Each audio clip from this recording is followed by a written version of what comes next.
Good morning. Today I want to put some pork snoots in can. I want to make kind of a head cheese out of it. Not a kind of it. I make a head cheese out of it. But only from snoots. And this time, that's the first time I did it, I had one pork shank laying there. I cut that in there. So I have a little more lean meat in it. So what I have here, I have two different kinds. This I pre-cut already. If you see, you can do that, you pre-cut it or cut it, or what I do here, I put it in the meat grinder. I use this blade. That is normally a sausage stuffing blade, but that's where I put my jowls through it, my pork snoots through it. I mix my own spices, they're very simple. I have here, that always goes by per pound, per 500 gram. I got 10 gram salt, 1 gram accent, 2 gram pepper, 2 gram ground caraway seed, and I have 3 gram of whole caraway seed. That's all that goes in there. I weighed it already, so this is for this and this is for this. I forgot to mention my onions. I have some onions in here that pre-ground already. I grinded it to a 3mm blade with a grinder. And I have about 80 grams per pound. Then I put the spices in and just mix it. I normally don't do this, but I figured if you don't have a big meat grinder, I want to show how else you can do it. As you see, I got a lot of little pieces.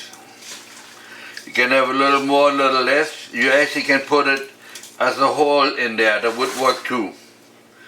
And of course, this goes to a meat grinder. I want to show quick how that goes to the meat grinder.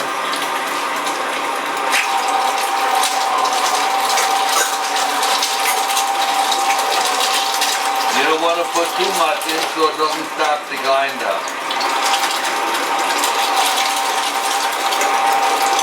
I cut it out in half so they don't not too big.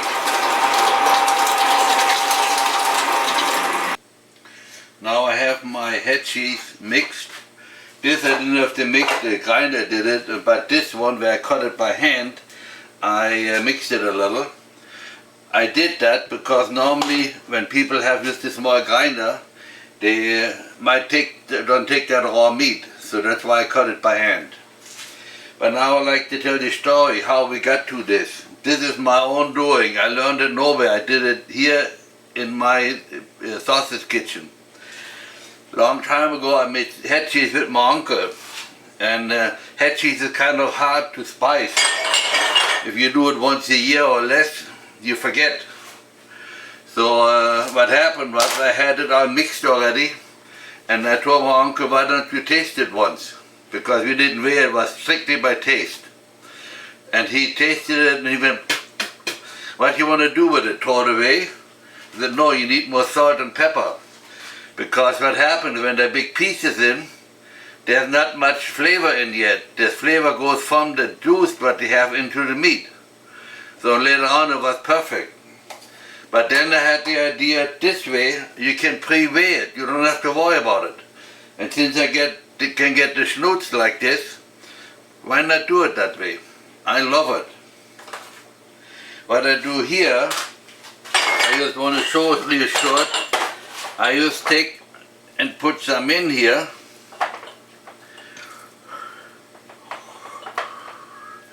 Don't put too much in because you like to have a little moisture in too. I got myself a jar filler or whatever you want to call it, that works better with that. Just put some in, that's enough. And I take one big one.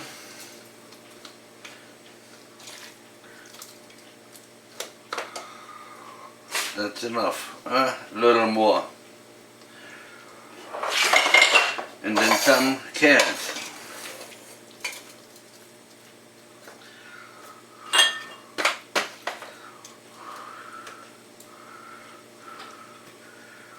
Nah, maybe a little more.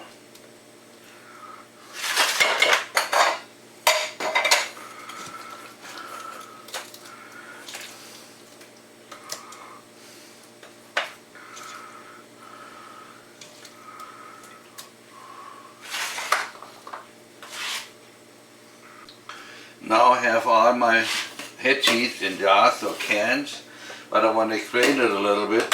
I don't want to use the jar with the collar on, then you have later on tough time getting it out. When I talk about a jar with a collar, I want to show it to you once closer, then you know what I'm talking about. Those are not so good for that, because you have tough time getting it out later on. The head cheese later on sour. So but anyhow, so now I take and fill them up with water. Remember, when you have jars, you always got to leave space open for expanding. You will find out if you put it in, there may be some missing later on, then you add a little bit. The difference is with the can you fill all the way up to the top, because it's later on closed, it's like a pressure cooker. And no matter how big the cans or jars are, I always cook them for 3 hours. It's not to close the can or the jar, to cook the meat well done inside. If you go shorter, the meat is maybe still hot. You will not find that in any recipe book or so, anything like it. We never did it like that in Germany. I learned that here by myself, and that's my own recipe. Now I closed my cans, except some I want to show how to do the cans. The jars have closed up already. I marked them, what's in there.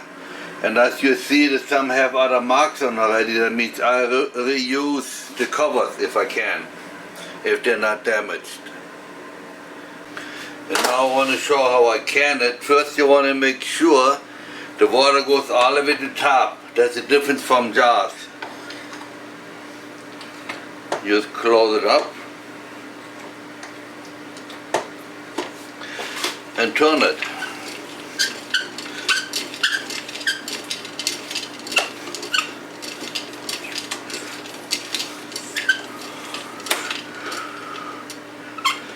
The machine works automatically, and you looks fine. Now, but if you have a lot of cans, I'm an old man, I get tired. Long time ago, I made once 300 cans. And the young kids don't close them for me. But what I have now, I have a drill. I cannot see it. Let's put it back a little bit.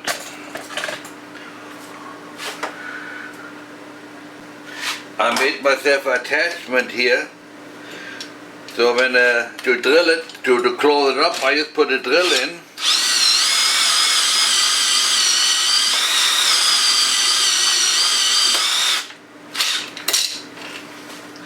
And that's it. It's closed. Now I do the other 4 cans and then I put it in hot water. I want to show it one more time how easy it goes with the drill. All I do is put it in here.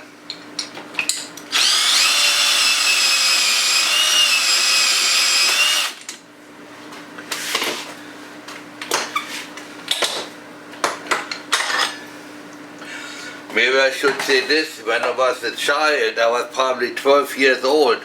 My father had a canning machine in Germany, so I'm familiar with this, and every butcher shop has a canning machine.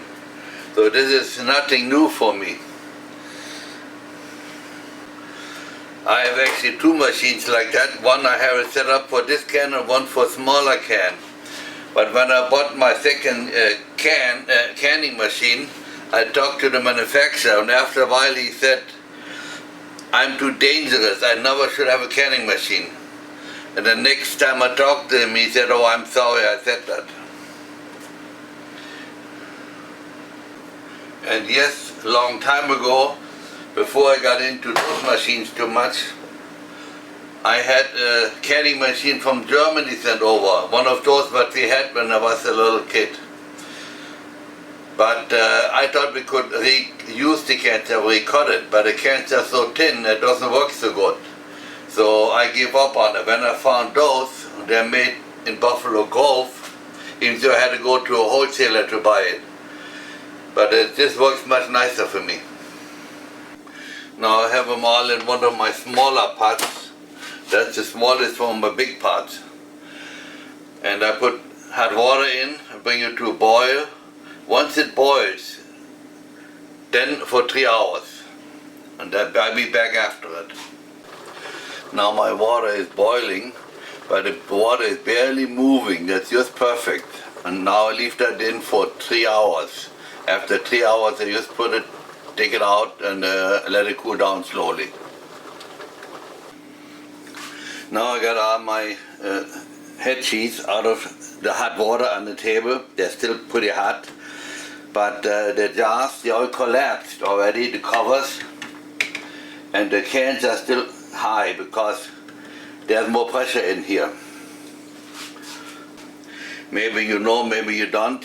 The jars, when you fill them up, you can go only so high, because otherwise, if there's something cooks out later on, they may not close.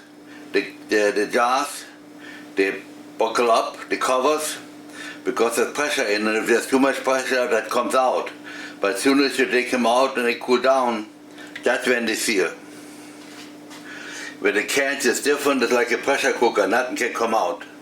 I actually like cans better. Good morning. We have now next morning. I have my head cheese out standing here. The nice cool down.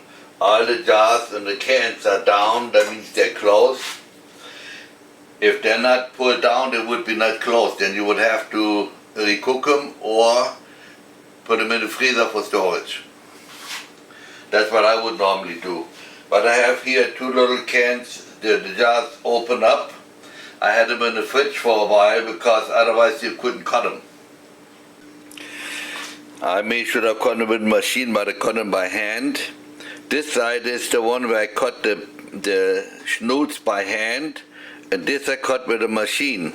Then you can see there are more smaller pieces in, and here there are more bigger pieces in. But the flavor is the same because I got the same spices in, and it tastes very, very good.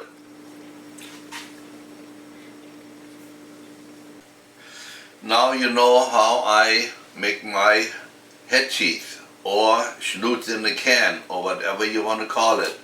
You will find it in no book or nothing. I think I'm the only one that makes it that way. I hope you watch my other movies on YouTube. You'll find me on Eckkehard, the German butcher. Important, spell Eckkehard, E-C-K-K-E-H-A-R-D. The German butcher. And then you go on, or click on videos, then you see all my videos.